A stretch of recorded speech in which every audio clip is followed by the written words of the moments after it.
एक बार की बात है, मुल्ला नसीरुद्दीन के चर्चे एक बड़े राज्य के बादशाह तक पहुँचे।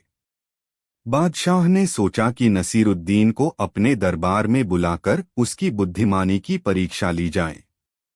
मुल्ला का दरबार में आगमन। जब मुल्ला नसीरुद्दीन दरबार में पहुंचे तो उन्होंने देखा कि बादशाह एक बड़े सिंहासन पर बैठे हैं और उनके आसपास सभी दरबारियों का जमावड़ा है।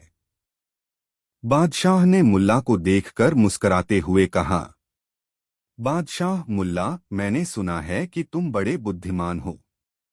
आज तुम्हारी चतुराई की परीक्षा ली जाएगी। क्या तुम तैयार हो?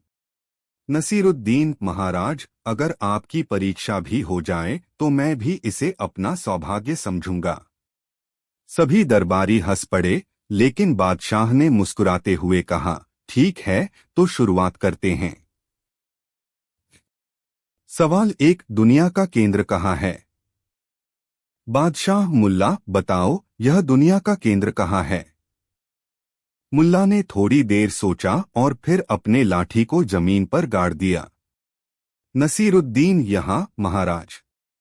जहाँ मेरी लाठी खड़ी है, वहीं दुनिया का केंद्र है।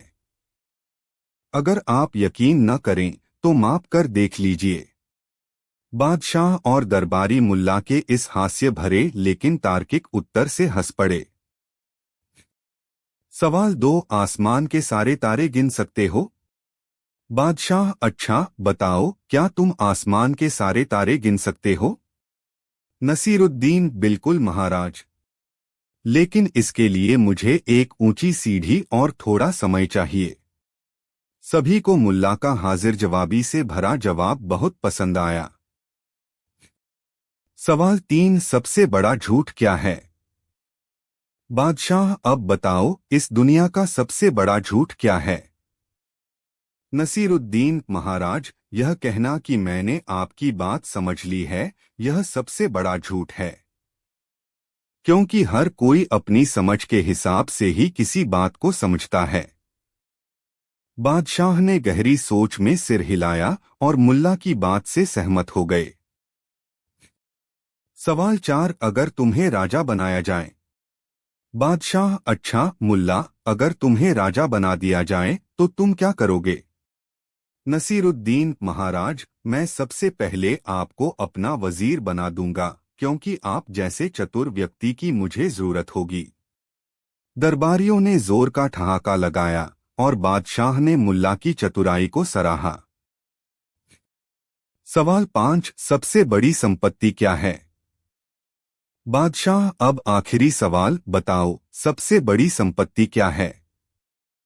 नसीरुद्दीन, महाराज, सबसे बड़ी संपत्ति बुद्धि और संतोष है। अगर किसी के पास ये दोनों हैं तो उसे किसी और चीज की जरूरत नहीं। बादशाह ने तालियां बजाईं और कहा, मुल्ला, तुमने साबित कर दिया कि तुम्हारी बुद्धिमानी का मुकाबला कोई नहीं कर सकता। कहानी 1। एक दिन मुल्ला नसीरुद्दीन बाजार से गुजर रहे थे। उनके हाथ में एक रस्सी थी जिससे एक बकरा बंधा हुआ था। बकरा बहुत प्यारा था, लेकिन शरारती भी। बाजार में लोगों ने देखा कि नसीरुद्दीन बहुत खुश लग रहे हैं। बाजार में एक व्यक्ति ने नसीरुद्दीन से पूछा, व्यक्ति, मुल्ला, यह बकरा किस लिए खरीदा है? मुल्ला नसीरुद्दीन, यह बकरा मैंने एक शानदार दावत के लिए खरीदा है। इसके मांस से मैं स्वादिष्ट व्यंजन बनाऊंगा। लोगों ने सोचा कि नसीरुद्दीन वाकई किसी खास मौके पर दावत देंगे। लेकिन तभी कुछ शरारती चोरों ने बकरे को चुराने की योजना बनाई। चोरों की योजना। चोरों ने सोचा कि नसीरुद्दीन बहुत भोले हैं और उनके बकरे को चुराना आसान होगा। उन्होंने मिलकर एक तरकीब बनाई। पहला चोर चुपचाप बकरे की रस्सी काटकर बकरे को ले गया और उसकी जगह रस्सी के आखिरी सिरे पर एक पुराना जूता बांध दिया। मुल्ला की समझदारी। कुछ देर चलने के बाद नसीरुद्दीन ने पीछे मुड़कर देखा। बकरे की जगह रस्सी के सिरे पर केवल एक जूता लटक रहा था। वह रुके, रस्सी को गौर से देखा और फिर सिर खुजलाने लगे।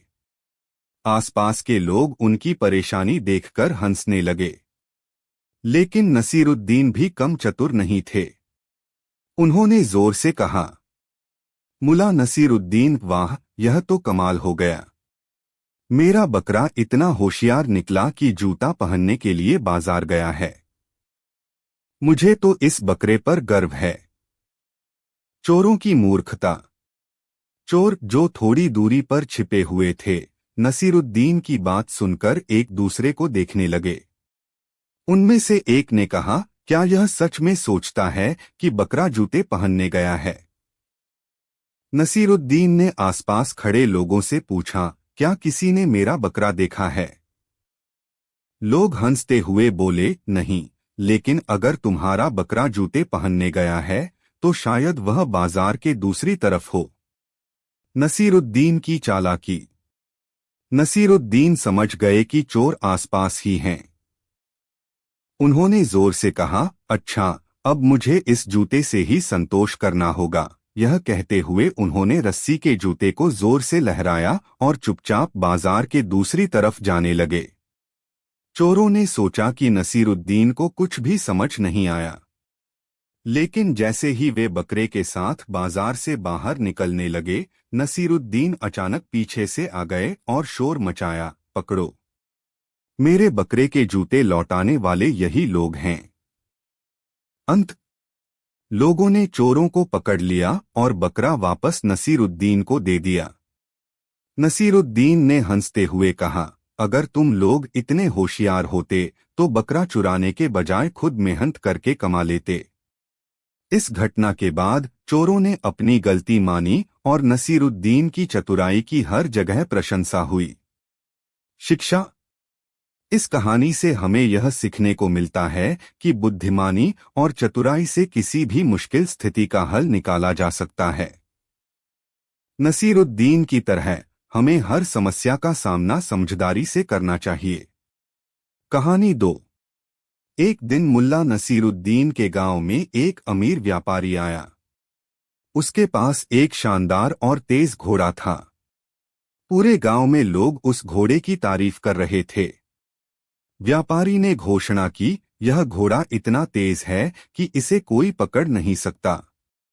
जो इसे पकड़ सके उसे इनाम मिलेगा।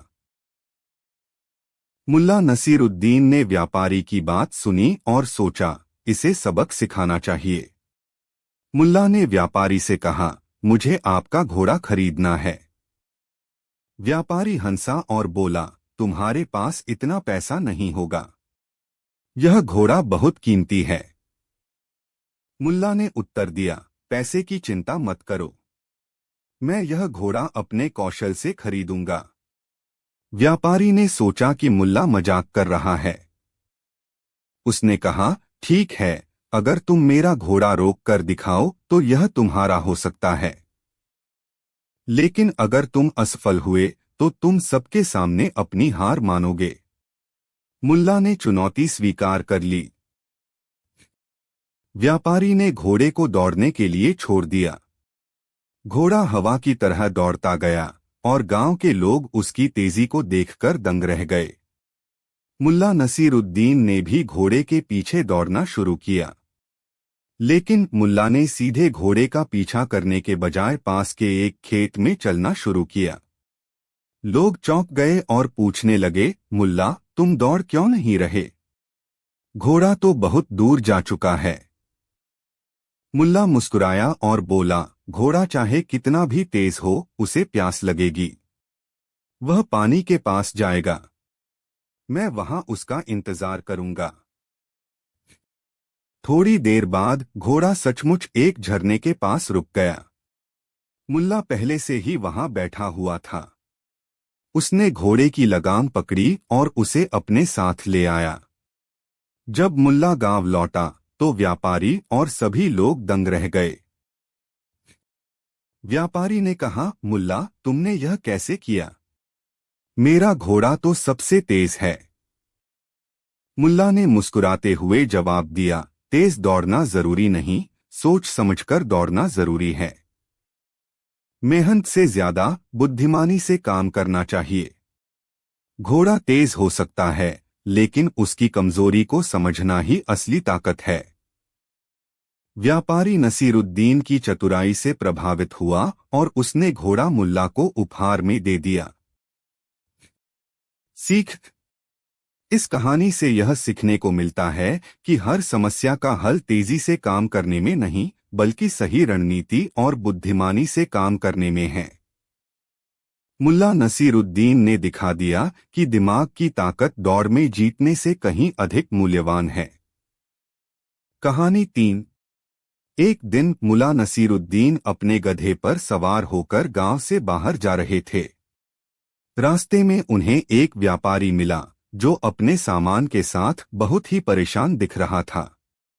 व्यापारी ने नसीरुद्दीन से मदद मांगी। व्यापारी: मुल्ला, क्या तुम मुझे मदद करोगे? मेरा गधा थककर गिर पड़ा है और मैं इसे उठाने का कोई तरीका नहीं समझ पा रहा हूं। नसीरुद्दीन ने गहरे विचार में डूबते हुए कहा, तुम पहले मुझे यह बताओ कि तुम अपने गधे से कितने खुश हो? व्यापारी ने चौंकते हुए कहा, खुश?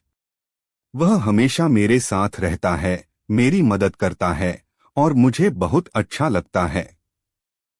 नसीरुद्दीन: तो फिर तुम दुखी क्यों हो? अगर तुम्हारा गधा गिर गया है तो उसे उठाने के बजाय कुछ समय के लिए विश्राम करने दो। शायद वह अपनी थकान दूर करने के बाद खुद उठे। व्यापारी ने नसीरुद्दीन की बात मानी और गधे को आराम करने दिया। कुछ ही समय में गधा उठ खड़ा हुआ और व्यापारी ने उसे फिर से चलने के लिए प्रोत्साहित किया। अब नसीरुद्दीन ने व्यापारी से पूछा, तुमने मुझे बताया कि गधा तुम्हारे लिए बहुत महत्वपूर्ण है, तो तुम्हारे लिए इस छोटे से रुकने का क्या नुकसान था? व्यापारी: नहीं मुल्ला, तुम्हारी बात सही है। मैंने बहुत घबराहट में आकर उसे जल्दी उठाने की कोशिश की, लेकिन जब उसने आराम किया तो खुद उठ गया। नसीरुद्दीन: यही जीवन का सबक है। कभी कभी हमें चीजों को जल्दबाजी में नहीं, बल्कि समय और परिस्थिति के अनुसार लेना चाहिए। इस घटना से व्यापारी को यह समझ में आया कि समय के साथ सब कुछ ठीक हो जाता है और उसे अपनी घबराहट पर काबू पाकर चीजों को सही तरीके से समझने की आवश्यकता है। गधे का एक और महत्वपूर्ण सवाल। कुछ दिन बाद नसीरुद्दीन फिर अपने गधे पर सवार होकर गांव में लौटे। रास्ते में उन्हें वही व्यापारी मिला, लेकिन इस बार व्यापारी थोड़ा उदास था। नसीरुद्दीन ने देखा कि व्यापारी ने गधे को लात मारते हुए कहा, क्यों नहीं चलते तुम?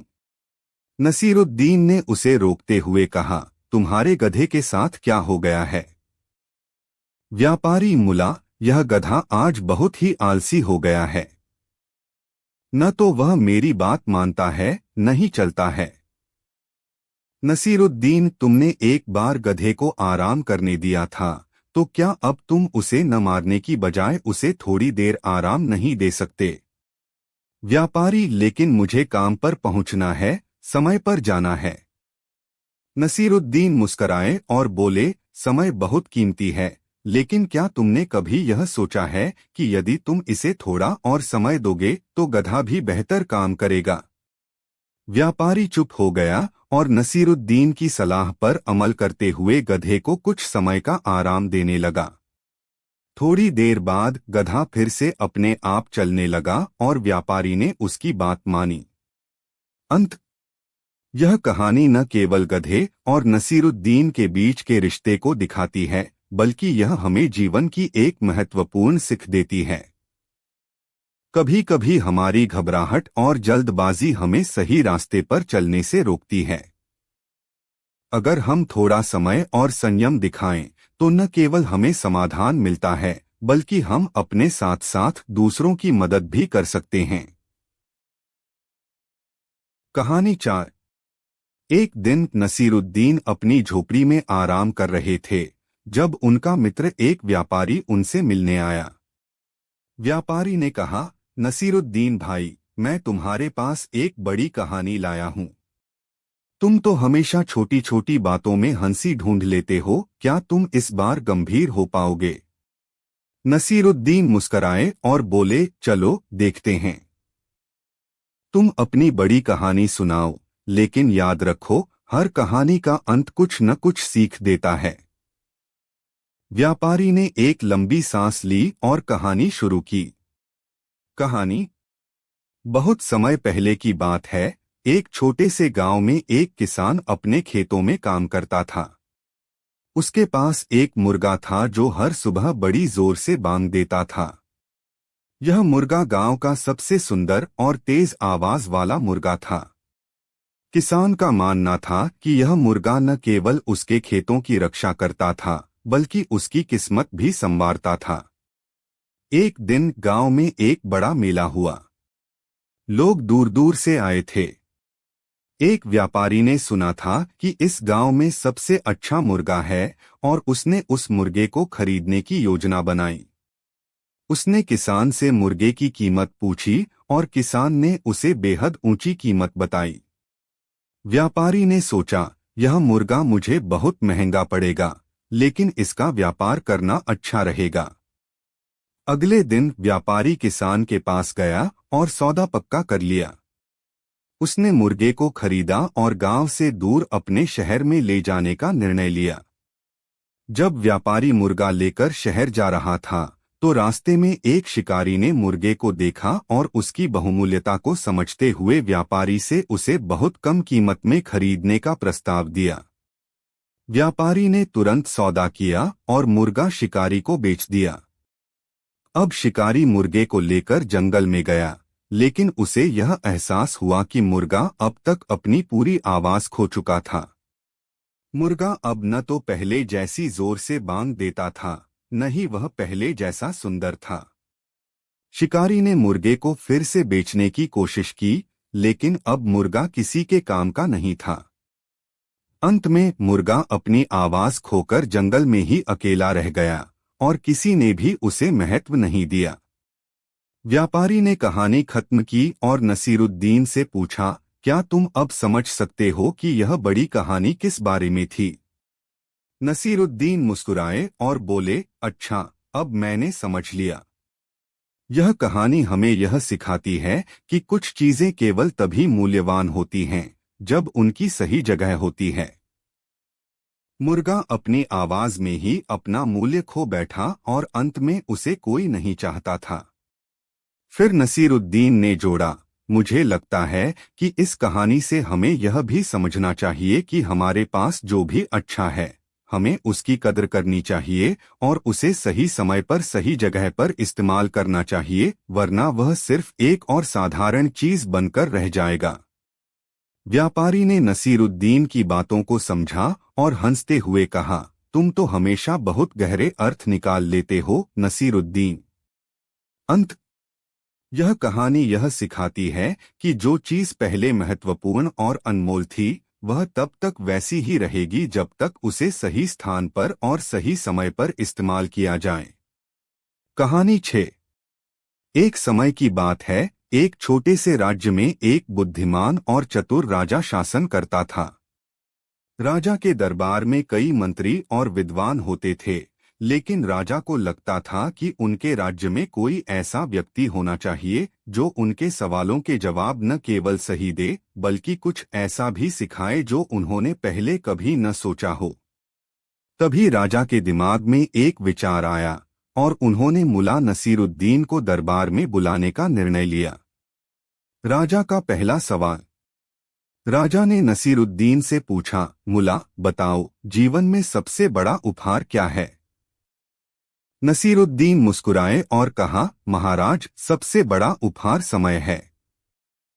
क्योंकि जो समय हमें दिया गया है, वही सबसे अनमोल है। हम धन कमा सकते हैं, लेकिन खोया हुआ समय कभी वापस नहीं आता। राजा इस उत्तर से चकित हो गए, क्योंकि उन्होंने कभी इस पर गहरे से विचार नहीं किया था। दूसरा सवाल। कुछ दिन बाद राजा ने नसीरुद्दीन को फिर बुलाया और कहा, मुला, बताओ, सबसे कठिन काम क्या है? नसीरुद्दीन थोड़ी देर सोचे और फिर कहा, महाराज, सबसे कठिन काम अपने आप को समझना है। यह बहुत आसान है दूसरों को समझाना, लेकिन अपने आप को समझना और उस पर काम करना एक बहुत ही मुश्किल कार्य है।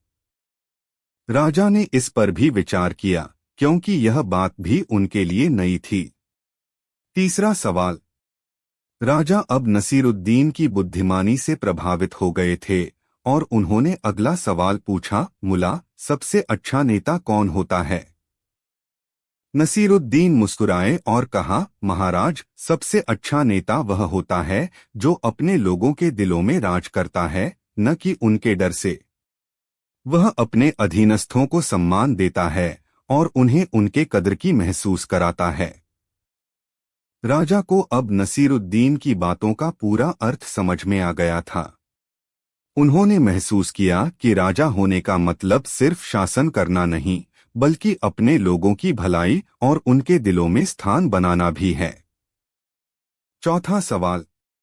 राजा ने फिर एक सवाल पूछा, मुला, बताओ, सबसे बड़ी संपत्ति क्या है? नसीरुद्दीन ने धीरे से जवाब दिया, महाराज, सबसे बड़ी संपत्ति संतोष है।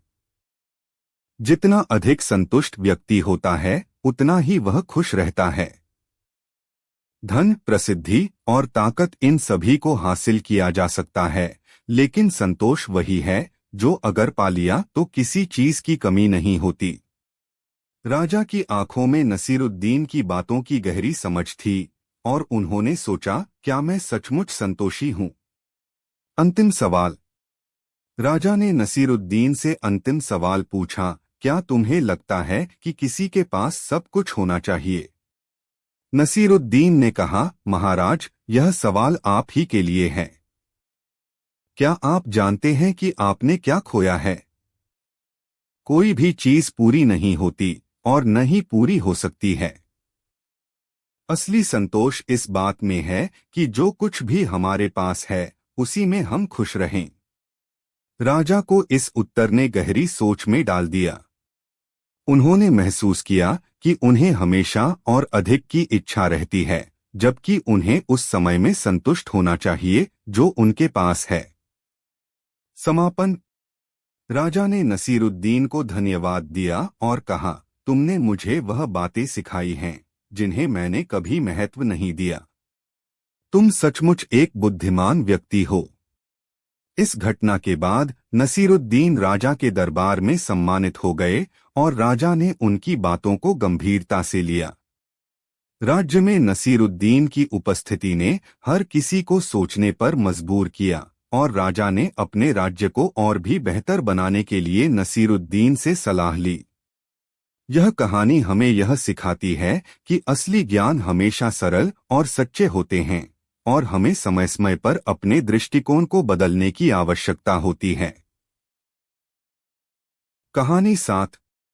यह कहानी एक दिन की है जब मुला नसीरुद्दीन अपने छोटे से गांव में आराम कर रहे थे। एक दिन राजा ने सुन रखा था कि नसीरुद्दीन बहुत ही बुद्धिमान और हास्यप्रद हैं। वह जानना चाहते थे कि आखिर नसीरुद्दीन की बड़ी कहानी क्या है। राजा ने आदेश दिया कि नसीरुद्दीन को दरबार में बुलाया जाए। दरबार में नसीरुद्दीन का प्रवेश। नसीरुद्दीन दरबार में पहुंचे और राजा ने उन्हें देखा। राजा ने मुस्कुराते हुए कहा, नसीरुद्दीन, मैं तुमसे एक बहुत ही गंभीर सवाल पूछने वाला हूं। तुम्हारी कोई बड़ी कहानी है जो मैं सुन सकूं? नसीरुद्दीन ने सिर झुकाकर उत्तर दिया, महाराज, कहानी तो बहुत सारी हैं, पर सबसे बड़ी कहानी वही होती है जो दिल से निकलकर दिल तक पहुंच जाए। राजा को यह उत्तर थोड़ा विचित्र लगा, पर उसने सोचा, यह तो केवल बातों का खेल हो सकता है, लेकिन मुझे यह जानने का पूरा अधिकार है। राजा का सवाल। राजा ने फिर गंभीर होकर कहा, तुम कहते हो कि कहानी दिल तक पहुंचती है, तो तुम्हारे पास कोई ऐसी कहानी है जो मेरी भी दिल को छू सके? नसीरुद्दीन मुस्कुराए और बोले, महाराज, एक बार एक बहुत बड़ा बादशाह था। वह इतना घमंडी था कि उसने तय किया कि वह सबसे बड़ा आदमी होगा। वह हर किसी से कहता था, मैं ही सबका मालिक हूं। राजा ने उत्सुक होकर पूछा, फिर क्या हुआ? नसीरुद्दीन की कहानी। नसीरुद्दीन ने कहानी जारी रखी। वह बादशाह अपने महल में बैठा रहता था और उसे अपने सिंहासन से बाहर निकलने का समय ही नहीं मिलता था। एक दिन उसे एक साधु मिल गया जो जंगल से आता था। साधु ने बादशाह से कहा, महाराज, आप सबसे बड़े आदमी हो, लेकिन क्या आपने कभी यह सोचा है कि आप अपने सिंहासन पर बैठकर कुछ नहीं कर सकते जब तक आपके लोग नहीं चलेंगे? राजा ने हैरान होकर पूछा, फिर बादशाह ने क्या किया? नसीरुद्दीन हंसते हुए उत्तर देते हैं, बादशाह ने अपनी आंखें खोलीं और समझा कि असल में वह जितना सोचता था उतना बड़ा नहीं था। असल में वह वही था जो अपने लोगों के साथ खड़ा हो, न कि केवल अपने महल में बैठकर। वह हर एक के पास गया और उन्हें अपने साथ जोड़ा। और तब उसने महसूस किया कि असली ताकत लोग और उनका समर्थन होता है, न कि केवल सिंहासन। राजा का एहसास। राजा चुप हो गया और सोचने लगा। फिर नसीरुद्दीन ने कहा, महाराज, इस कहानी से यह समझने की जरूरत है कि असल शक्ति दिलों में होती है। अगर लोग आपके साथ हैं तो आप दुनिया की किसी भी शक्ति से बड़े हो सकते हैं। राजा ने गहरी सांस ली और कहा, तुम सही कह रहे हो नसीरुद्दीन। मैं समझ गया। असली ताकत मुझे अपने लोगों से चाहिए। अंत। राजा ने नसीरुद्दीन को धन्यवाद दिया और कहा, तुमने मुझे बहुत कुछ सिखाया। तुम केवल एक हास्यकवि नहीं हो, बल्कि एक गहरे विचारक हो। नसीरुद्दीन ने मुस्कुराते हुए जवाब दिया, महाराज, कभी कभी सबसे बड़ी कहानी वह होती है जो हमें अपनी खुद की जिंदगी से मिलती है। इस तरह नसीरुद्दीन की यह छोटी सी कहानी राजा को जीवन के असली अर्थ की समझ दिला गई। राजा ने इस दिन के बाद से अपनी नीति में बदलाव किया और अपने लोगों के साथ और भी ज्यादा जुड़े रहने का प्रयास किया। कहानी 8। एक बार की बात है, मुल्ला नसीरुद्दीन अपने गांव में ईद की खुशी में शामिल होने के लिए तैयार हो रहे थे। पूरे गांव में खुशी का माहौल था और लोग एक दूसरे को ईद की मुबारकबाद दे रहे थे। नसीरुद्दीन भी नए कपड़े पहनकर मस्जिद की ओर बढ़े, लेकिन उनकी यात्रा कुछ अलग थी। नसीरुद्दीन और उनका रास्ता। नसीरुद्दीन जब मस्जिद के पास पहुंचे तो उन्होंने देखा कि वहां कुछ गरीब लोग बैठे हुए थे, जिनके पास खाने के लिए कुछ नहीं था। ईद का दिन था और लोग खुशी में डूबे हुए थे, लेकिन इन लोगों के चेहरे पर दुरख था। नसीरुद्दीन ने अपने पास कुछ पैसे देखे और उन गरीबों के पास जाकर कहा, नसीरुद्दीन, आप लोग यहाँ क्यों बैठे हो? आज तो ईद है, खुशी का दिन है। गरीब आदमी, मुल्ला साहब, हमारे पास न तो खाने के लिए कुछ है, न ही कोई नए कपड़े। ईद हमारी खुशी का दिन नहीं है, बल्कि हमारी गरीबी को और बढ़ा देता है। नसीरुद्दीन ने उनकी बात सुनी और एक पल के लिए सोचा। फिर उन्होंने अपनी जेब से कुछ पैसे निकाले और उन गरीबों को दे दिए। ईद का असली संदेश। नसीरुद्दीन ने मुस्कुराते हुए कहा, आज ईद का दिन है, लेकिन अगर हम एक दूसरे की मदद नहीं करेंगे तो यह खुशी अधूरी रहेगी। हमें इस दिन को अपनी खुशी से नहीं, बल्कि दूसरों की मदद से पूरा करना चाहिए। वह गरीब लोग नसीरुद्दीन की बातों से प्रभावित हुए और धन्यवाद देते हुए खुशी खुशी अपने घर लौटे। मस्जिद में ईद की नमाज। नसीरुद्दीन मस्जिद पहुंचे और वहां बड़ी संख्या में लोग नमाज पढ़ने के लिए इकट्ठा हुए थे। सब लोग अपने अपने अच्छे कपड़े पहनकर ईद की नमाज अदा कर रहे थे। नसीरुद्दीन भी नमाज पढ़ने के बाद वहां के इमाम से मिलने के लिए गए। नसीरुद्दीन, इमाम साहब, ईद का दिन बहुत खास है, लेकिन क्या आप जानते हैं कि असल में इस दिन का क्या मतलब है? इमाम, बिल्कुल मुल्ला साहब। ईद का दिन अल्लाह का आभार व्यक्त करने का दिन है और हमें उस दिन अपने गरीब भाई बहनों की मदद करनी चाहिए। नसीरुद्दीन ने हंसते हुए कहा, ठीक है इमाम साहब, लेकिन यह भी सच है कि यदि हम केवल अपनी खुशी में ही खोए रहें और दूसरों की मदद न करें तो हमारा ईद का त्योहार अधूरा रह जाएगा। एक अद्भुत उपहार। नसीरुद्दीन की बातों ने पूरे मस्जिद में हलचल मचा दी। लोग सोचने लगे कि असली ईद तो उस समय होती है जब हम एक दूसरे का साथ देते हैं और गरीबों की मदद करते हैं। नसीरुद्दीन ने ईद के दिन को केवल खुशी का दिन नहीं बल्कि साझा करने का और मदद करने का दिन बनाने की प्रेरणा दी। उस दिन के बाद नसीरुद्दीन ने गांव में एक परंपरा शुरू की। हर ईद के दिन लोग एक दूसरे से नहीं केवल मिठाइयाँ और तोहफे लेते बल्कि एक दूसरे की मदद भी करते थे। गरीबों के लिए खाना भेजा जाता, बच्चों के लिए नए कपड़े दिए जाते और हर किसी को खुशी का एहसास होता। अंत। यह कहानी हमें यह सिखाती है कि असली ईद तब होती है जब हम अपने समाज के कमजोर वर्ग की मदद करते हैं और खुशी का सही अर्थ तब समझ में आता है जब हम इसे दूसरों के साथ बांटते हैं। नसीरुद्दीन ने ईद के दिन हमें यह समझाया कि खुशी और मदद की भावना ही असली त्योहार है। कहानी 9। यह कहानी नसीरुद्दीन और एक चोर के बीच की है जो नसीरुद्दीन की चतुराई और हास्य का प्रतीक बन गई।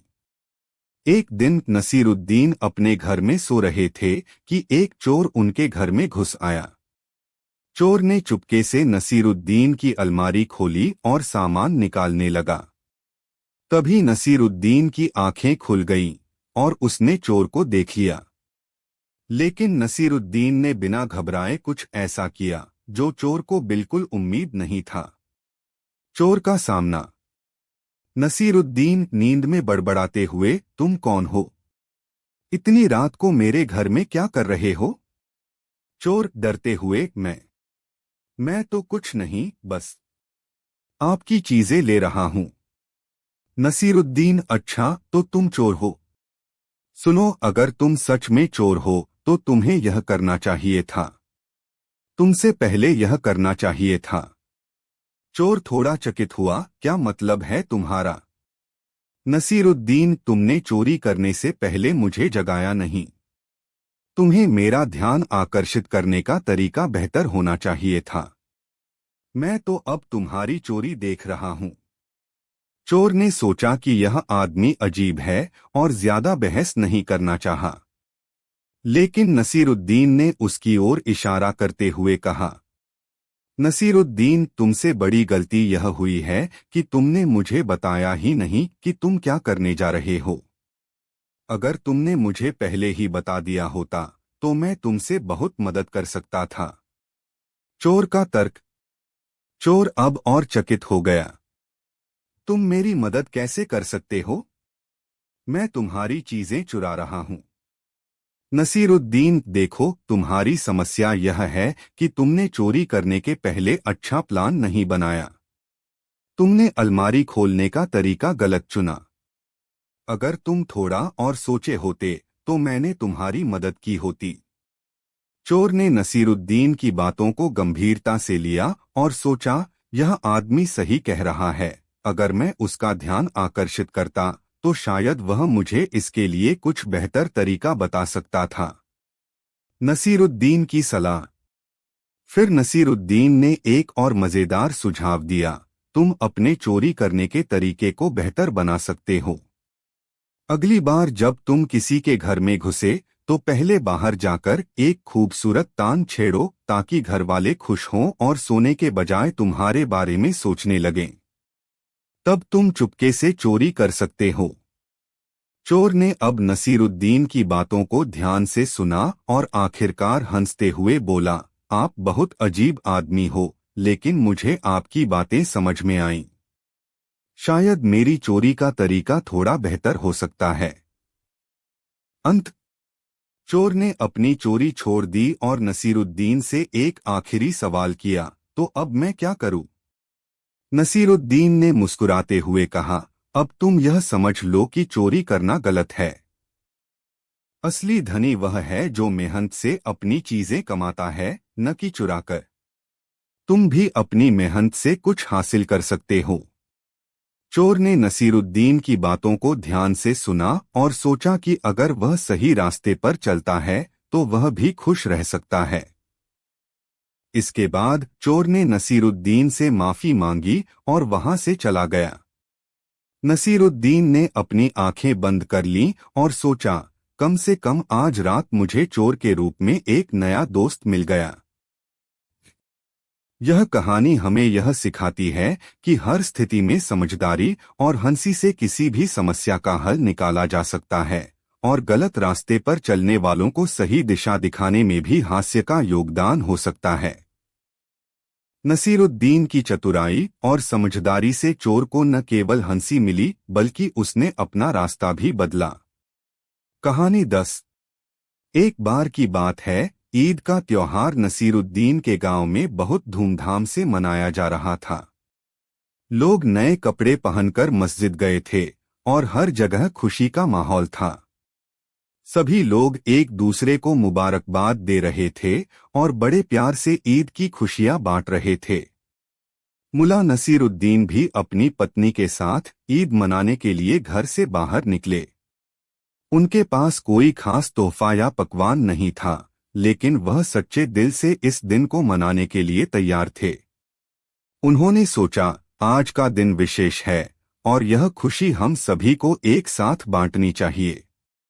जब नसीरुद्दीन मस्जिद पहुंचे तो वहां के लोग बहुत खुश थे और आपस में एक दूसरे को मिठाइयां और तोहफे दे रहे थे। नसीरुद्दीन ने भी कुछ मीठे शब्द बोले, लेकिन उनके पास कुछ देने के लिए नहीं था। वे अकेले ही खड़े थे, लेकिन उनकी आंखों में एक अलग ही खुशी थी। किसी ने उन्हें पूछा, मुल्ला नसीरुद्दीन, क्या तुमने आज ईद के लिए कुछ खास तैयारी की है?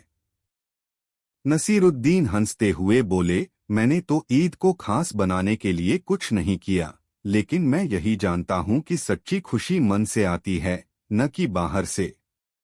और जब दिल से खुश होते हैं तो सब कुछ अच्छा लगता है। कुछ देर बाद नसीरुद्दीन के पास एक आदमी आया जो उन्हें बहुत ही महंगे तोहफे देने की कोशिश कर रहा था। वह आदमी नसीरुद्दीन को एक सुंदर सोने की घड़ी और एक शानदार कपड़ा देता है और कहता है, यह तोहफा आपके लिए है, मुल्ला नसीरुद्दीन। नसीरुद्दीन ने मुस्कुराते हुए कहा, बहुत धन्यवाद, लेकिन क्या तुम जानते हो कि असली तोहफा क्या है? आदमी चौंका और पूछा, क्या? नसीरुद्दीन ने उत्तर दिया, असली तोहफा वह है जो हम दूसरों के साथ बांट सकते हैं, जो हमारे दिल से निकलता है, न कि वह जो हम खरीदी हुई चीजों से दिखाते हैं। आदमी ने कुछ सोचा और फिर मुस्कुराते हुए बोला, आपकी बात सही है, मुल्ला। सच्ची खुशी और तोहफा दिल से दिया जाता है, न कि चीजों से। नसीरुद्दीन के इस छोटे से जवाब ने सबको एक महत्वपूर्ण शिक्षा दी। एक दिन नसीरुद्दीन ने एक और घटना का सामना किया जो उनकी सच्ची महानता और ईद के संदेश को और स्पष्ट करती है। गांव में एक गरीब आदमी था जो ईद के दिन खुश नहीं था। वह अकेला था और उसके पास न तो अच्छे कपड़े थे, न ही खाने के लिए कुछ था। उसे देखकर नसीरुद्दीन ने सोचा कि वह उसे खुश कर सकता है। वे उसके पास गए और बोले, तुम क्यों उदास हो भाई? गरीब आदमी बोला, मेरे पास न तो ईद के लिए अच्छे कपड़े हैं, न ही मिठाइयाँ। मेरा दिल बहुत दुखी है। नसीरुद्दीन ने उस आदमी से कहा, तो क्या तुम जानते हो असली खुशी क्या है? ईद सिर्फ कपड़ों और खाने के बारे में नहीं है। यह उस प्यार और दयालुता के बारे में है जो हम एक दूसरे के साथ बांटते हैं। अगर तुम्हारे पास मिठाई नहीं है तो दूसरों को अपना प्यार दे दो। अगर अच्छे कपड़े नहीं हैं तो दूसरों के साथ अपनी अच्छाई बांट दो। नसीरुद्दीन ने उसे एक अच्छे कपड़े दिए जो उनके पास थे और साथ में कुछ मिठाइयाँ भी दीं। गरीब आदमी ने कहा, आपने मेरी आंखों में खुशी भर दी मुल्ला। अब मुझे लगता है कि सच्ची ईद तो यही है। इस तरह नसीरुद्दीन ने सिखाया कि ईद का असली संदेश दूसरों के साथ खुशी और प्यार बांटने में है। उनके दिल से निकला हुआ प्यार ही असली तोहफा है।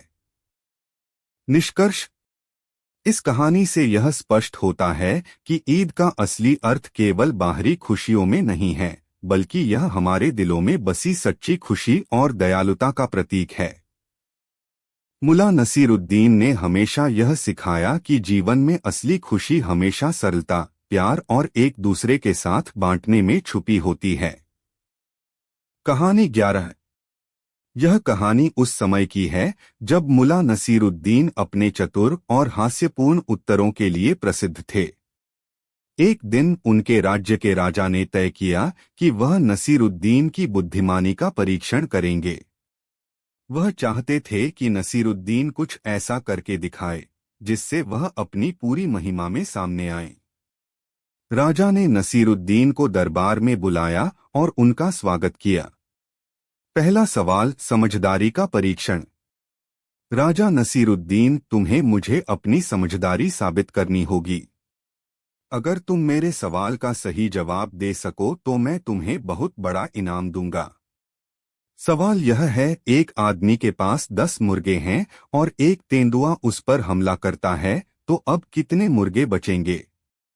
नसीरुद्दीन मुस्कुराए और जवाब दिया, महाराज, तेंदुआ को मुर्गे से कोई फर्क नहीं पड़ता, वह तो मुर्गे को खा जाएगा। इसका जवाब है, कोई मुर्गा नहीं बच पाएगा। राजा हैरान हुए और बोले, यह तो मुझे उम्मीद नहीं थी, लेकिन तुमने सही कहा। दूसरा सवाल, समय का मूल्य। राजा ने सोचा कि अब नसीरुद्दीन से एक और गंभीर सवाल पूछा जाए। वह बोले, नसीरुद्दीन, बताओ, समय का सबसे मूल्यवान क्षण कौन सा है? नसीरुद्दीन ने बिना देर किए उत्तर दिया, महाराज, सबसे मूल्यवान क्षण वह होता है जब हम अपने कर्म कर रहे होते हैं, क्योंकि न वर्तमान में कुछ होता है न भविष्य में। जो समय वर्तमान में है वही सबसे मूल्यवान है। राजा ने सर झुकाया और नसीरुद्दीन की बात मानी। तीसरा सवाल, न्याय और सत्य। अब राजा ने नसीरुद्दीन से एक और पेचीदा सवाल पूछा, नसीरुद्दीन, अगर एक आदमी न्याय मांगने आता है और उसके पास पर्याप्त सबूत नहीं है, तो तुम्हारा क्या फैसला होगा? नसीरुद्दीन ने जवाब दिया, महाराज, न्याय केवल उस आदमी का नहीं होता जो दोषी नहीं है, बल्कि न्याय उस समय होता है जब दोनों पक्षों को समान रूप से सुना जाए। बिना सच्चाई को जाने कोई फैसला नहीं लिया जा सकता। राजा को यह जवाब बहुत पसंद आया और उन्होंने नसीरुद्दीन की सराहना की। चौथा सवाल, नेतृत्व का मूल्य। राजा अब नसीरुद्दीन से यह पूछने के लिए तैयार थे कि क्या वह नेतृत्व की कला जानते हैं। उन्होंने सवाल किया, नसीरुद्दीन, एक अच्छा नेता क्या होता है? नसीरुद्दीन मुस्कुराए और कहा, महाराज, एक अच्छा नेता वही होता है जो अपने लोगों के दिलों में जगह बनाता है, न कि जो अपनी ताकत दिखाता है। लोगों के बीच में बैठकर उनकी समस्याओं का हल निकालना ही असली नेतृत्व है। राजा को यह जवाब बेहद सटीक लगा और वह नसीरुद्दीन की बुद्धिमानी के कायल हो गए। पांचवां सवाल, वास्तविक शक्ति। राजा ने सोचा कि वह अब नसीरुद्दीन से वास्तविक शक्ति के बारे में सवाल करेंगे। उन्होंने पूछा, नसीरुद्दीन, असली शक्ति क्या है? नसीरुद्दीन ने बिना कोई हिचकिचाहट के जवाब दिया, महाराज, असली शक्ति किसी हथियार या सेना में नहीं, बल्कि उस आदमी की आत्मनियंत्रण में है। जो अपने आप पर काबू रखता है वही असली ताकतवर है। राजा को यह उत्तर इतना प्रभावशाली लगा कि उन्होंने नसीरुद्दीन को दरबार में सबसे बड़े सम्मान से नवाजा। अंत नसीरुद्दीन के उत्तरों से राजा पूरी तरह से प्रभावित हुए। उन्होंने नसीरुद्दीन को अपने राज्य का सर्वोत्तम सलाहकार नियुक्त कर लिया। नसीरुद्दीन की बुद्धिमानी ने राजा को न केवल हंसी में डुबोया, बल्कि उन्हें जीवन के गहरे अर्थों को समझने में भी मदद की। राजा ने नसीरुद्दीन से वादा किया कि वे अब हमेशा उनकी सलाह लेंगे और राज्य को और बेहतर बनाने के लिए मिलकर काम करेंगे। यह कहानी हमें यह सिखाती है कि सच्ची शक्ति, ज्ञान और नेतृत्व लोगों के दिलों को जोड़ने, सत्य को समझने और समय का सही उपयोग करने में निहित है। एक समय की बात है, एक बड़े राज्य का शासक बादशाह नसीरुद्दीन की बुद्धिमानी से बहुत प्रभावित था। वह अक्सर नसीरुद्दीन को दरबार में बुलाता था और उसकी चतुराई को देखता था। एक दिन बादशाह ने नसीरुद्दीन को अपने दरबार में विशेष रूप से बुलाया और उसे एक बड़ी परीक्षा देने का फैसला किया। बादशाह का पहला सवाल। बादशाह ने नसीरुद्दीन से पूछा, नसीरुद्दीन, तुम कहते हो कि तुम्हारे पास बड़ी बुद्धि है, तो मुझे यह बताओ, दुनिया में सबसे मूल्यवान वस्तु क्या है? नसीरुद्दीन ने एक गहरी सांस ली और फिर मुस्कुराते हुए उत्तर दिया, महाराज, सबसे मूल्यवान वस्तु समय है। क्योंकि समय एक ऐसा खजाना है जिसे वापस नहीं लाया जा सकता। अगर हम इसे खो दें तो हम कुछ भी वापस नहीं पा सकते। बादशाह थोड़ा चौंका और कहा, तुम सच में बुद्धिमान हो, लेकिन क्या तुम यह जानते हो कि समय का सदुपयोग कैसे किया जाता है? नसीरुद्दीन ने जवाब दिया, महाराज, समय का सदुपयोग तब होता है जब हम अपनी जिम्मेदारियों को समझते हैं, न कि खाली बैठे रहते हैं। एक आदमी जो अपने समय का सही उपयोग करता है, वह ही सच्चा समृद्ध होता है। बादशाह को नसीरुद्दीन का उत्तर बहुत ही सूझबूझ वाला लगा और उसने नसीरुद्दीन को एक अंगूठी का इनाम दिया, जो एक अमूल्य रत्न से जड़ी हुई थी। दूसरा सवाल।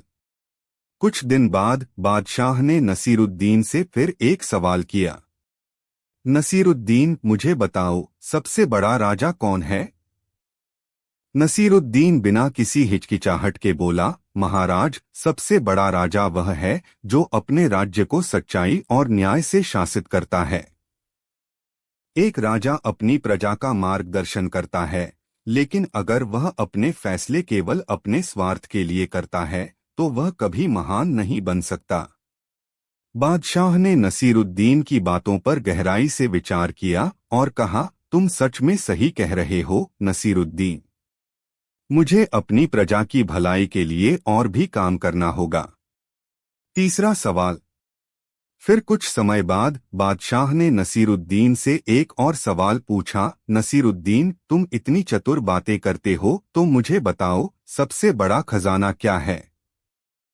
नसीरुद्दीन ने मुस्कुराते हुए कहा, महाराज, सबसे बड़ा खजाना प्रेम और सच्चे रिश्ते हैं।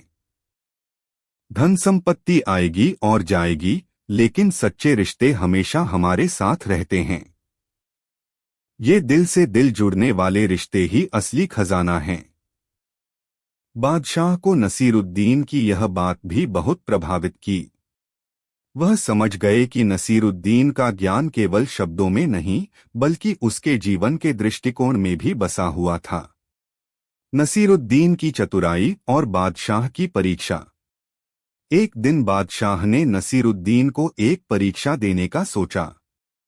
उसने नसीरुद्दीन को एक कठिन पहेली दी और कहा, यदि तुम इस पहेली का हल कर सको तो मैं तुम्हें अपना सलाहकार बना लूंगा।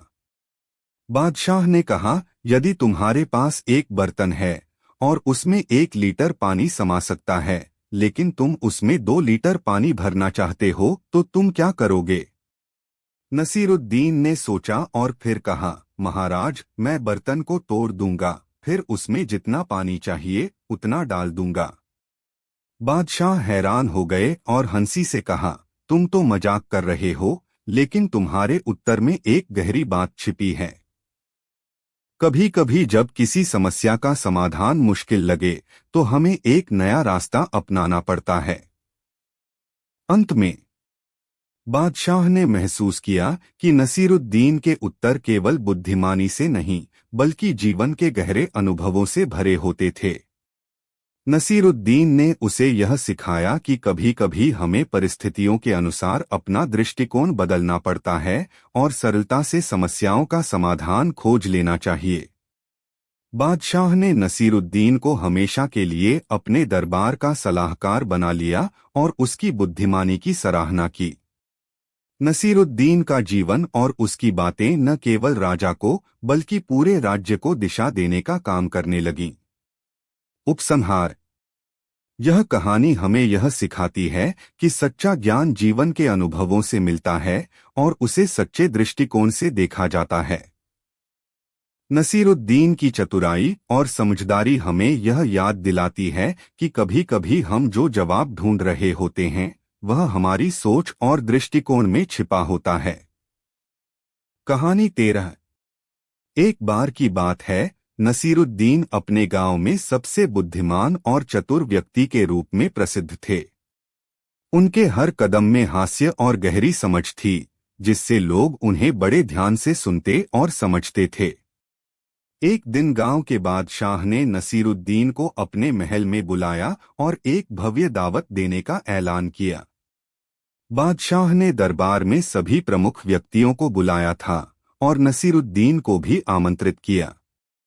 नसीरुद्दीन को इस दावत में शामिल होने के लिए उत्सुकता थी, क्योंकि उन्हें हर जगह की तरह इस मौके पर अपनी चतुराई दिखाने का अवसर मिलता। दावत में पहुंचते हुए नसीरुद्दीन जब महल पहुंचे तो उन्होंने देखा कि महल के बड़े हॉल में मेजें सजी हुई थीं और तरह तरह के स्वादिष्ट व्यंजन उनके सामने रखे थे।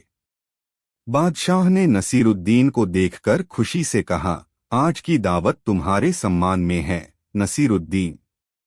तुम्हारा ज्ञान हमें हमेशा प्रभावित करता है और हम चाहते हैं कि तुम इस दावत का आनंद लो।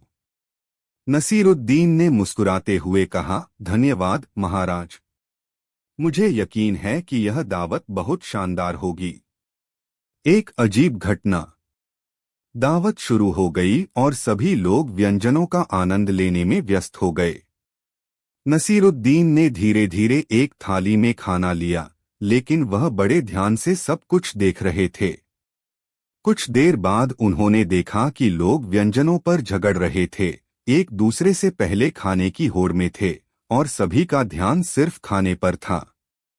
नसीरुद्दीन अचानक उठे और एक बड़े कंबल को अपनी ओर खींचते हुए उसके नीचे छिपने लगे। सभी ने यह देखा और आश्चर्यचकित हो गए। बादशाह, नसीरुद्दीन, तुम क्या कर रहे हो? दावत में क्यों छिप रहे हो? नसीरुद्दीन, महाराज, मैं देख रहा था कि यहाँ सभी लोग खाने की होड़ में लगे हुए हैं, लेकिन मुझे तो खाने से भी ज्यादा यह देखने का मजा आ रहा है कि लोग किस तरह से एक दूसरे से आगे बढ़ने की कोशिश कर रहे हैं। बादशाह ने नसीरुद्दीन की बातों को सुना और सोचा, यह सच है, हम सभी भोजन की महत्ता को बढ़ा चढ़ा कर देखने लगे हैं, लेकिन असली मूल्य तो इसमें नहीं है। दावत का संदेश। नसीरुद्दीन ने फिर सभी से कहा, महाराज, इस दावत का असली उद्देश्य यह नहीं होना चाहिए कि हम केवल पेट भरें। असल में इस दावत का उद्देश्य हमें एक साथ लाकर हम सभी को मिलजुल कर रहने की प्रेरणा देना है। बादशाह ने अपनी आंखों में एक नई समझ पाई और सबको बताया, नसीरुद्दीन सही कह रहे हैं। हम भोजन के स्थान पर इस दावत का मुख्य उद्देश्य अपने आपसी संबंधों को मजबूत करना है। नसीरुद्दीन की मुस्कान। नसीरुद्दीन ने इस सिखावन के बाद भोजन में हिस्सा लिया, लेकिन वह बड़ी चतुराई से यह दिखा रहे थे कि असली खुशी किसमें है, भोजन में या उसे बांटने में।